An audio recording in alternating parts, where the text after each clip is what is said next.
WhatsApp people, कैसे हैं आप? सब ठीक ठाक हैं? It's me Hussain, you are watching HTX। Welcome back to the channel. उम्मीद करता हूँ अच्छे होंगे, खैर खैरियत से होंगे, इंजॉय कर रही होंगे। और न्यूज़ का टाइटल कुछ ऐसे है कि नरेंद्र मोदी साहब जो कि इंडिया के प्राइम मिनिस्टर हैं, उनकी टोटल प्रॉपर्टी की जो वैल्यू है, जो उनके एसेट हैं, वो पब्लिक किए गए हैं। और ना सिर्फ इंडिया बल्कि आसपास के तमाम ममालिक वो एसेट्स की वैल्यू देखकर हैरान हैं कि इतने बड़े मुल्क का जो प्राइम मिनिस्टर है उसकी इतनी छोटी मतलब एसेट वैल्यू। तो अगर आप पाकिस्तान के हुक्मरान देखें, इमरान खान से लेकर नवाज शरीफ से लेकर Bhutto and Zardaris and each and every parliamentary member, अगर आप उनके एसेट्स देखें अरबों रुपए में, तो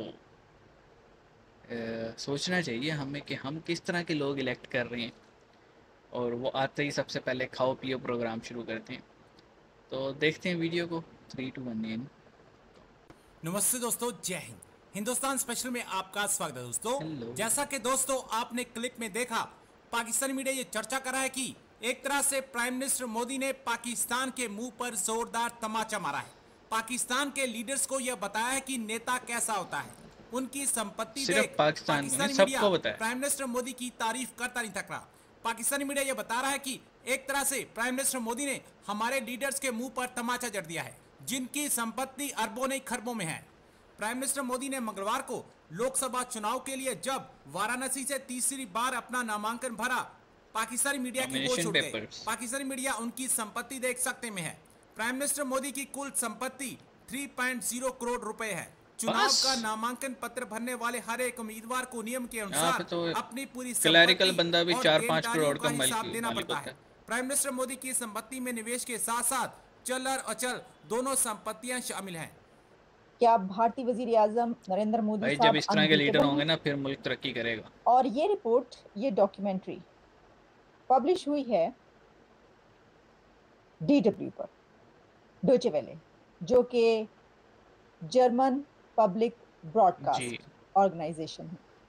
और DW में क्योंकि मैं भी काम कर चुकी हूँ और वहां पर जाकर जर्मनी में रहकर भी उनके साथ काम किया है, तो मेरे लिए तो ये बिल्कुल एक इस तरीके से कि बहुत ही जबरदस्त एक ऑर्गेनाइजेशन। और उसमें ट्रांसपेरेंट एक ऑर्गेनाइजेशन। डॉक्यूमेंट्री रिपोर्ट बनाई है भारत के इस वक्त इलेक्शन, और उसमें कौन कहां पर खड़ा है, तो इसके ऊपर बात की लेते हैं। आप ये देख भी लीजिएगा डॉक्यूमेंट्री, और इसके ऊपर मैं एनालिसिस पेश करूंगी। और आप सबके कमेंट्स जो हैं इस वक्त जारी हैं, बहुत शुक्रिया, आप देख रहे हैं, थैंक यू सो मच। और इस लाइव स्ट्रीम में हम इसकी बात करेंगे, और इसी के साथ ये बात की जा रही है कि जो जोशी हैं, जो बड़े बड़े नाम हैं, तो वो अपने जो एस्ट्रोलॉजी है एस्ट्रोलॉजिकल। उसकी कुछ जरा नाप तोल के और देखकर बता रहे हैं कि कौन आ रहा है। उस पर हम प्लेनेटरी जरा बाद में आते हैं। ऑब्जर्वेशंस पे। सबसे पहले DW डोइचे वेले की ये डॉक्यूमेंट्री, जिसमें वो कहते हैं this is him, there is no alternate. और इस डॉक्यूमेंट्री में जहां उन्होंने ये बात की है, जो कि इसका जो टाइटल है वो ये है कि how Narendra Modi made himself unbeatable. ये बाइट तो बिल्कुल, मैं कहता हूँ, पत्थर पे लकीर वाली बात की है उन्होंने कि he is unbeatable. Narendra Modi साहब इज़ अनबीटेबल।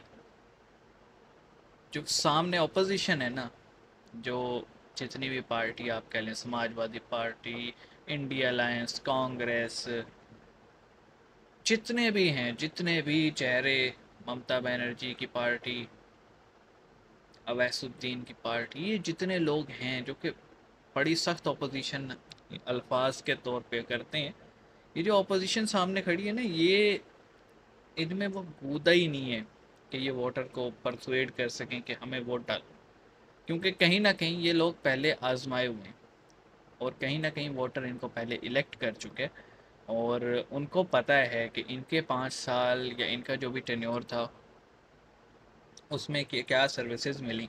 ग्लोबली हमारा इम्पेक्ट हमारा किस तरह से चेंज हुआ और करेंसी वैल्यूएशन क्या थी उस टाइम पे और आज क्या है। तो वोटर इतना ज़्यादा अवेयर है, उनको अच्छे से पता है किसको वोट डालने। मेरे ख्याल में ये लोग अपना एड़ी चोटी का जोर लगा रहे हैं, लेकिन कहते हैं ना, वोटर इनसे जान छुड़ाने के लिए मुंह पे कह देता होगा अच्छा ठीक है देंगे, अंदर जाके उसने ठप्पा जो है ना बीजेपी के इलेक्शन सिंबल पे ही लगाने।